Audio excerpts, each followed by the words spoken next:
البدع والأهواء، أهل البدع العقائدية وأهل البدع السياسية. نقول بيننا وبينكم السلف، بيننا وبينكم الكتب، كان فيقول البدع بيننا وبينكم. Bismillahirrahmanirrahim. Alhamdulillah hamdan katsiran thayyiban mubarakan fih, kama yuhibbu rabbuna wa yardah. Asyhadu an la ilaha illallah wahdahu la syarika lah, wa asyhadu anna Muhammadan abduhu wa rasuluh, sallallahu alaihi wa ala alihi wa ashabihi wa man tabi'ahum bi ihsanin ila yaumiddin. Amma ba'd. Indaki Abdullah, apa bacaan pada duduk di antara dua sujud? Berapa kali? 3 kali? Oh, harus 3 kali, setelah itu berhenti. Terus bagaimana? Dalam artian berarti tidak ada batasan berapa jumlahnya. Intinya memperbanyak membaca bacaan tadi, Rabbil firli, ya Allah ampunilah aku, wahai Rabbu ampunilah aku. Baik. Di sana ada bacaan yang lebih panjang dan itu masyhur. Naam, Rabbil firli warhamni wajburni wahdini warzuqni. Nah, bagaimana derajat hadis ini yang menunjukkan ini adalah zikir setelah atau zikir bainas sajadatain indak Ismail? Hadisnya dhaif, dari siapa? Itu sebab kedhaifannya padanya Habib bin Abi Thabit. Kenapa dia ini? Dia meriwayatkan dengan an padahal dia mudallis. Baik. Adapun sahabat hadis tersebut siapa? Abdullah bin Abbas dalam Sunan Abi Dawud. Baik. Sedangkan hadis tentang Rabbil firli, sahabinya siapa? Hudzaifah. Nah, ingat-ingat. Nah, Hudzaifah yang meriwayatkan hadis tentang bacaan pada duduk di antara dua sujud, Rabbil firli. Juga dikeluarkan oleh Abu Dawud. Nah, ini diingat-ingat. Sekarang kita masuk pada pembahasan berikutnya, jalsatul istirahah. Duduk istirahat.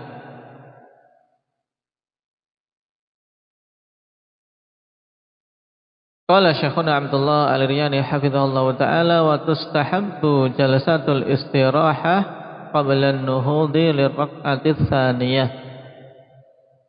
Disunnahkan untuk duduk istirahat sebelum bangkit menuju ke rakaat kedua. Wa qabla an-nuhudi lirraq'ati rabi'ah, demikian pula sebelum bangkit untuk ke rakaat yang keempat. Jadi duduk istirahat, dan kalau jumlah rakaat salat tersebut 4, berarti dilakukan apa? Dalam salat tersebut berapa kali? 2 kali. Ketika mau bangkit ke rakaat kedua dan ketika mau bangkit ke rakaat keempat. Sedangkan kalau kurang dari 4 rakaat maka cuman 1 kali saja duduk istirahatnya, ketika mau bangkit ke rakaat kedua. Baik, tentang kesunahan duduk istirahat ini akhwani fillah, wa ila dzalika dhahaba Syafi'i wa Ahmad wa jama'atun min ahlil hadis. Kepada pendapat tersebut berpendapatlah Imam Syafi'i, Imam Ahmad dan sederetan dari kalangan ahlul hadis. Sedangkan dalil yang menunjukkan hal ini, rawahul Bukhari an Malik bin al-Huwairits Al-Laitsi radhiyallahu anhu. annahu ra'a an-nabiy sallallahu alaihi wasallam yusalli fa idza kana fi witrin min salatihi lam yanhad hatta yastawiya qa'idan. Malik bin al-Huwairits mengatakan bahwasanya beliau melihat Nabi sallallahu alaihi wasallam sedang salat. Kemudian apabila beliau pada rakaat ganjil dari salatnya, ya pada rakaat ganjil dari salatnya, berarti rakaat keberapa berapa? Berapa dan berapa, Abdul Razak? Ketiga dan kelima. Ke-1. Baik. Nah, ke-1 dan ketiga. Rakaat ke-1 dan ketiga. Baik. Nah, pada rakaat yang ganjil di dalam salatnya lam yadhhad hatta yastawiya qa'idan, maka Nabi sallallahu alaihi wasallam tidaklah bangkit sampai betul-betul sampai apa? Beliau apa? Duduk tegak. Dalam artian betul-betul duduk. Tidak bangkit langsung dari posisi sujud langsung bangkit berdiri, tapi beliau tidak bangkit sampai duduk terlebih dahulu secara sempurna baru bangkit. Duduknya ini duduk sempurna, ikhwan. Maka ungkapkan oleh Malik bin al-Huwairits hatta yastawiya qa'idan. Naam. Dan pada Malik bin al-Huwairits, ikhwani fillah, ada faedah penting berkaitan dengan apa? Dengan metode belajar. Beliau ini akhwanifillah termasuk pemuda yang Allah Subhanahu wa taala berikan keberkahan pada ilmunya. Perawi di antara perawi pokok dalam permasalahan salat. Beliaulah yang meriwayatkan kepada kita hadits sallu kama ra'aitumuni usalli. Salatlah kalian sebagaimana kalian melihatku salat. Makanya kita lihat beliau sangat perhatian dalam permasalahan salat.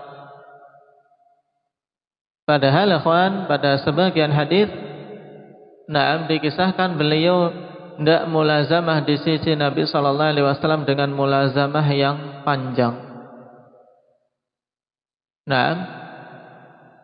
Di antara kisah beliau apa? Kunna ma'a Rasulillah sallallahu alaihi wasallam taib wa nahnu syababah mutaqaribun wa aqamna indahu 20 yauman, 20 hari di sisi Nabi sallallahu alaihi wasallam bersama pemuda-pemuda yang sebaya. Berangkat dari rumahnya bersama apa? Serombongan pemuda yang sebaya ingin belajar di sisi Nabi sallallahu alaihi wasallam 20 hari belajar di sisi Nabi. Setelah itu Nabi sallallahu alaihi wasallam ketika melihat mereka kok sudah rindu dengan keluarganya, dan Nabi seorang yang penyayang. Anak sudah rindu, sudah kangen, mau dipaksa tidak akan belajar. Yang ada cuma bikin masalah, bikin ruwet, ya kan? Sudah pengen pulang, pengen pulang dipaksa pun tidak ada faedahnya. Karena ilmu itu, akhwan, ilmu din itu butuh dari apa? Dari hati kita, niatan dari kita, hati kita, tekad dari hati kita. Ketika seorang sudah tidak berselera terhadapnya, bagaimana bisa mendapatkan? Karena ilmu agama ini kita cari bukan sekedar untuk apa? Mencari wawasan, bukan. Bukan hanya sekedar ingin tahu, bukan. Bukan pengetahuan tok, tapi ilmu. Kenapa disebut ilmu? Karena apa? Terkandung padanya pengetahuan dan beramal. Itu. Baik. Dan disebut ilmu yang bermanfaat sampai apa? Dia tahu dan dia beramal dengan apa yang telah diketahuinya. Itulah ilmu nafi'. Dan Malik bin al-Huwairits 20 hari, ya kawan. Kemudian Nabi sallallahu alaihi wasallam perintahkan kepada beliau, irji'u ila ahlikum wa aqimu fihim wa 'allimuhum. Kembalilah kalian ke keluarga kalian, ajari mereka. 20 hari memberikan hasil. Nah, Nabi SAW perintahkan kepada mereka untuk mengajari keluarganya. Wa aqimu fihim. Nah, mukimlah kalian di tengah-tengah mereka untuk mendakwai mereka, ajari mereka. Subhanallah. Baik, barokah. Maka antum harus ambil ibrah dari sisi ini. Nah, mempelajari ilmu yang diinginkan adalah barokahnya. Makanya walaupun cuman beberapa hari ketika diberi keberkahan, memberikan faedah yang luar biasa. Beliau menjelaskan kepada kita permasalahan yang sangat pokok di dalam agama kita, yaitu tentang sholat. Betapa banyak pahala yang akan beliau petik. Nah, dari apa? Dari hadis-hadis yang disampaikan kepada kita berkaitan dengan sholat. Contoh satu ini saja, sunnah berupa duduk istirahat. Setiap orang yang menunaikan sunnah tersebut, beliau mendapatkan bagian pahalanya. Maka tidak sepantasnya seorang muslim, seorang pemuda yang memiliki himmah yang tinggi, kemudian Kemudian mencukupkan diri dengan dengan sekedar sibuk pada hal-hal duniawi, kemudian sekedar tahu, sekedar hadir, tidak, tapi harus punya himmah. Aku mengilmuinya, mengamalkannya, kemudian menyampaikannya pada manusia. Inilah keberhasilan yang sebenarnya. Tidak perlu ijazah, tidak perlu kemudian surat pengakuan, tapi yang dilihat adalah hasilnya, hasil dalam amalan dan hasil pada pada apa-apa yang dia sebarkan. Membuka kebaikan, menyebar kebaikan, menutup keburukan-keburukan. Bukan sebaliknya. Taib. Qala al-Hafidz Ibnu Hajar rahimahullahu taala fil Fath. Fa fihi masyru'iyatu jalsatil istirahah. Ini jelas. Pada hadis ini terdapat dalil yang menunjukkan disyariatkannya duduk istirahat. Wa fihi masyru'iyatu jalsatil istirahah. Wa akhadha biha Syafi'i wa ta'ifatun min ahli al-hadits, dan telah mengambil pendalilan ini Imam Syafi'i dan sederetan dari ulama ahli al-hadits. Wa an Ahmad riwayatan, dan dari Imam Ahmad ada dua riwayat, mengatakan sunnah dan mengatakan tidak. Wa dzakara al-Khallal anna Ahmad raja'a ila al-qauli biha, dan Khallal salah satu perawi mazhab Imam Ahmad menyebutkan bahwasanya Imam Ahmad telah rujuk kepada pendapat tentang disunnahkannya. Jadi ini pendapat yang dinisbahkan kepada Imam Ahmad, bahwasanya beliau menyatakan sunnahnya duduk istirahah.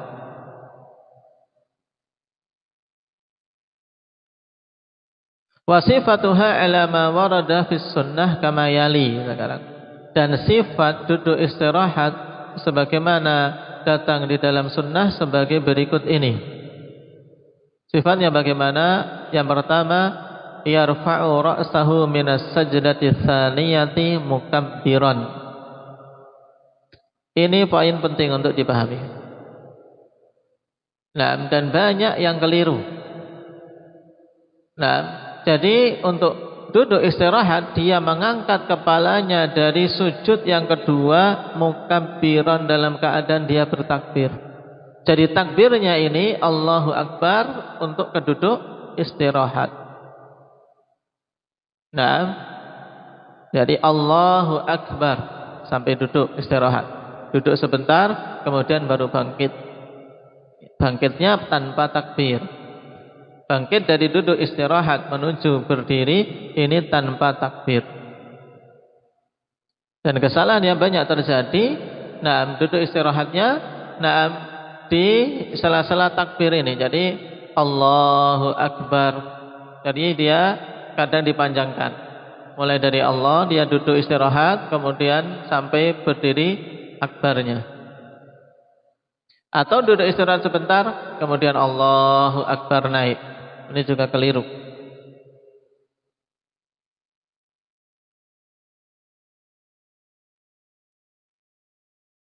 Yang kedua, thumma yastawi qa'idan muftarishan rijlahul yusra hatta yarji'a kullu 'azmin ila mawdi'ihi wadi'an kaffaihi 'ala fakhidhaihi. Kemudian dia duduk sempurna dalam keadaan duduk iftirash, menjadikan kaki kirinya sebagai bantalan. Duduk iftirash masyhur. Sampai semua tulang-tulang kembali ke tempatnya masing-masing. Jadi tulang punggungnya tegak posisi duduk. Dalam keadaan dia meletakkan kedua telapak tangannya di paha. Baik, perhatikan ala fakhidai, di pahanya.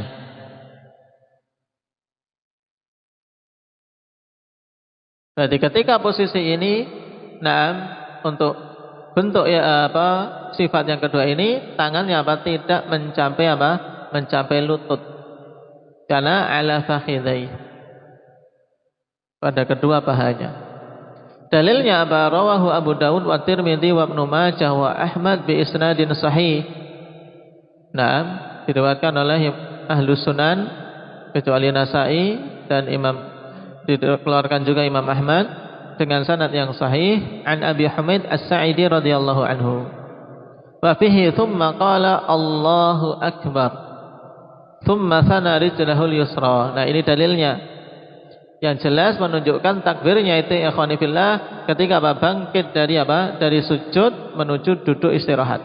Kemudian Nabi mengucapkan Allahu Akbar, kemudian beliau Beliau hamparkan kaki kirinya waqa'ada, dan duduk di atasnya wa'tadala, dan duduk seimbang. Duduk sempurna hatta yarji'a kullu 'azmin fi mawdi'ihi thumma nahadha, sampai semua tulang itu kembali pada tempatnya, kemudian baru beliau bangkit.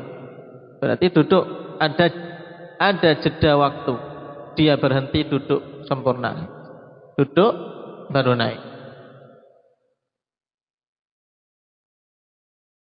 Baik.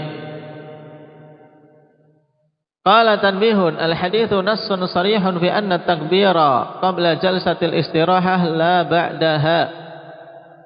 Pada hadis terdapat nas yang sangat tegas, nas tegas, sarih. Sarih itu tidak bisa ditakwil-takwil sudah. Kalau ada nassun sarihun sahih, ini sudah pegang erat-erat. Karena makna sangat jelas. Inilah sesuatu yang muhkam sifatnya. Nassun sarihun sahih. Nah, hadis ini secara sarih tegas, anna takbira qabla jalsatil istirahah la ba'daha, bahwasanya takbir itu sebelum duduk istirahat, bukan setelahnya. Qala Ibnu Qudamah rahimahullahu taala fil Mughni, man jalasa jalsatal istirahah fa innahu yantahi takbiruhu 'inda intihai julusihi thumma yanhadu lil qiyami bi ghairi takbir. Siapa saja yang duduk istirahat, melakukan duduk istirahat, maka takbirnya itu berakhir ketika ketika sampai pada akhir duduk istirahatnya. Jadi takbirnya berakhir Allahu Akbar. Mulai dari posisi sujud Allahu Akbar, berakhir pada duduk istirahat. Kemudian dia bangkit untuk berdiri tanpa takbir. Ini kata Ibnu Qudamah rahimahullah. Dan ini jelas sekali dalam hadis. Wa huwa wajhun 'inda Syafi'iyah merupakan apa? Salah satu pendapat di kalangan Syafi'iyah. Qala al-Imam an-Nawawi rahimahullahu taala fil adhkar, fa idza sajada sajdata tsaniyata qala fiha ma dzakarnahu fil ula sawa. Fa idza rafa'a ra'sahu minha rafa'a mukabbiran wa jalasa lil istirahati jalsatan latifatan bihaitsu taskunu harakatuhu sukunan bayyinan. Nah, ini ada faedah. Nah, bahwasanya apa? Apabila dia telah sujud, pada sujud yang kedua, kawan. Maka apa? Membaca padanya apa yang telah disebutkan pada bacaan yang awal. Sama. Kemudian apa? Dia mengangkat kepalanya. Mengangkat kepalanya dari sujud yang kedua tadi, rafa'a mukabbiran, mengangkat kepala mukabbiran. Jadi posisi mengangkat ini dalam keadaan dia bertakbir. Jadi takbir ini posisi bergerak. Inilah takbir intiqal. Ya, pada semua zikir-zikir intiqal, zikir-zikir ketika berpindah itu saat bergerak, ya kawan. Bukan ketika awal masih berdiri atau di akhir sesudah sampai pada rukun berikutnya, tapi ketika bergerak. Allahu Akbar. Demikian pula mau berdiri, ketika berdiri mau rukuk, ya, ketika bergerak Allahu Akbar, ya.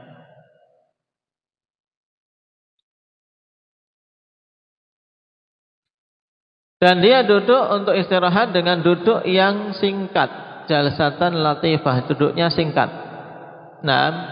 Tapi ya kawan, harakatnya, dia apa? Diam. Dengan apa? Diamnya dia dengan jelas. Duduk, betul-betul duduk diam, baru naik. Bukan cuma apa? Sekedar nempelkan tok, nempelkan apa? Pantatnya ke tumit, kemudian naik. Ini salah. Tapi apa? Bihaitsu taskunu harakatuhu sukunan bayyinan. Dia betul-betul duduk tenang walaupun sebentar. Duduk tenang sebentar kemudian naik. Tsumma yaqumu ila raq'ati tsaniyah, kemudian bangkit menuju ke rakaat kedua.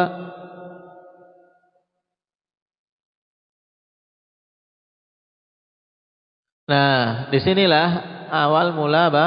Kekeliruan berkaitan dengan memanjangkan bacaan takbir.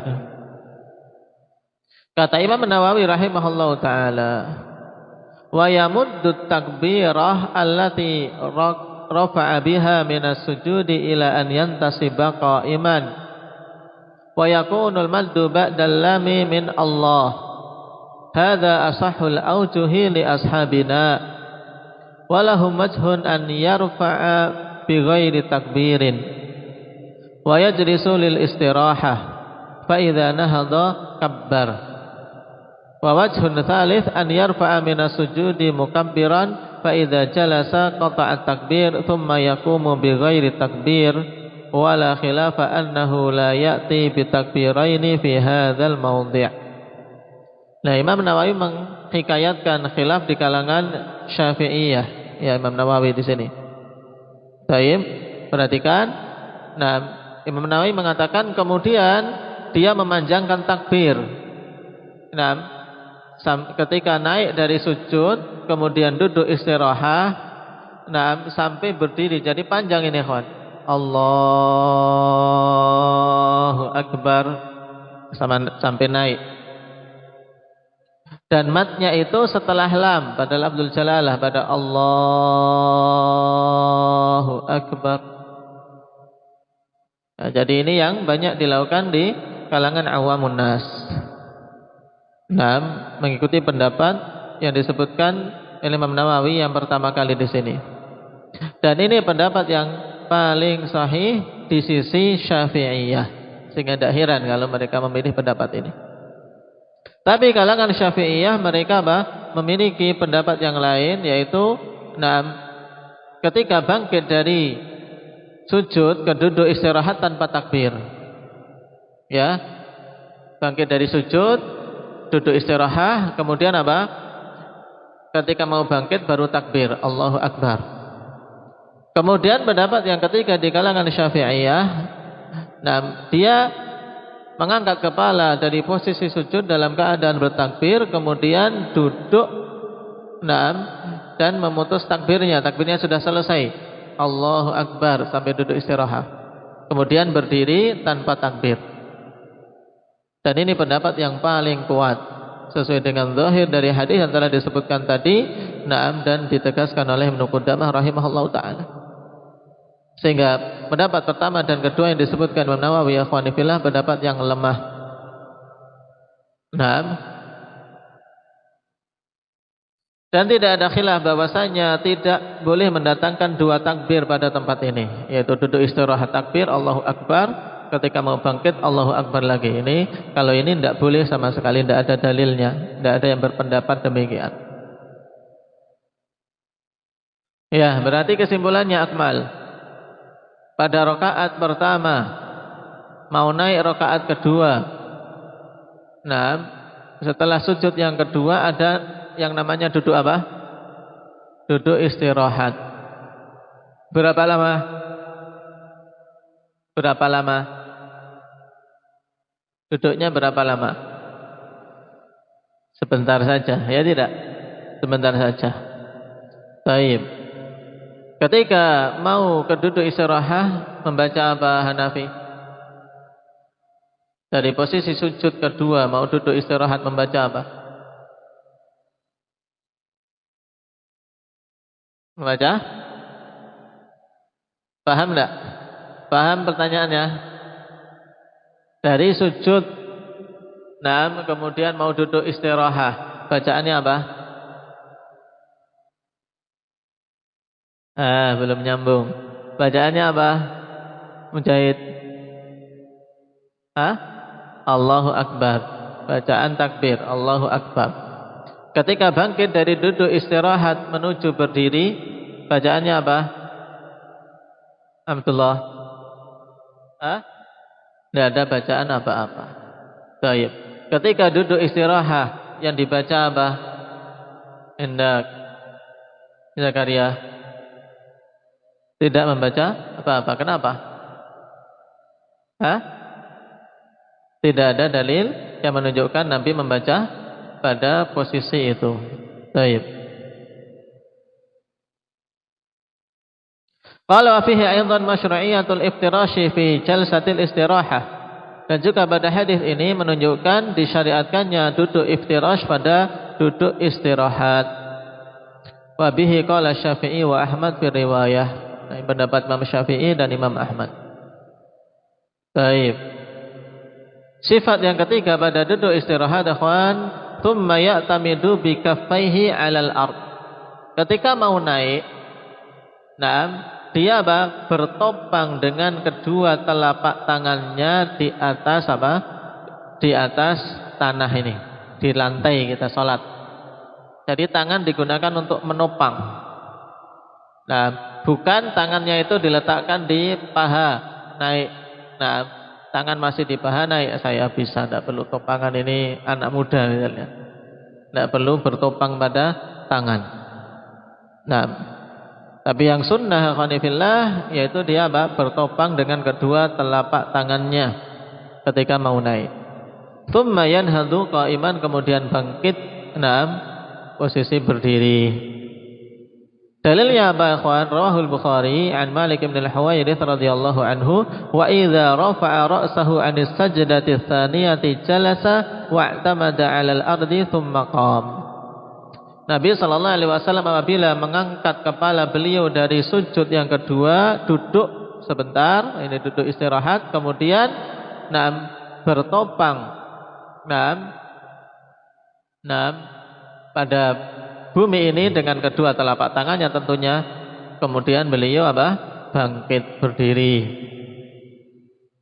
Tsumma qama fa'tamada 'alal ardi, pada riwayat Nasa'i ya, kemudian berdiri, fa'tamada 'alal ardi, maka beliau pun bertopang pada bumi tempat beliau melakukan salat. Wa isnaduha sahihun ala syarti syaikhain. Qala Syekh Al-'Allamah Al-Albani rahimahullahu taala fa dhahiru qawlihi fa'tamada 'ala al-ardi ay bi yadayhi 'indan nuhuk. Ya, zahir dari lafaz ini ikhwan bahwasanya Nabi bertopang dengan kedua tangannya ketika bangkit. Wa qala Ibnu Rajab wa fin nuhudi 'ala suduril qadamaini ahaditsu marfu'ah asaniduha laysat qawiyah. Dan Ibnu Rajab memberikan tanbih ini faidah hadithiyah. Faidah berkaitan dengan hadis ikhwan, penting diingat-ingat. Kata beliau, dalam permasalahan bangkit menggunakan apa? Sudurul qadamain, menggunakan ujung-ujung depan kedua apa? Kedua kaki kita. Itu ada hadis-hadis yang marfu' memang. Tapi sanad-sanadnya itu tidak kuat. Ya, jadi sanadnya lemah. Datang hadis tapi sanadnya lemah, maka jangan terkecoh kalau kemudian ada yang mengirimi hadis itu ada hadisnya. Kalau bangkit dari duduk istirahat tidak perlu bertopang dengan tangan. Kita katakan iya ada hadis yang marfu' tapi apa? Sanadnya tidak ada yang kuat. Baik. Barakallahu fiikum, mungkin itu dulu. Naktabi bihadza walhamdulillahirabbil alamin. Subhanakallah.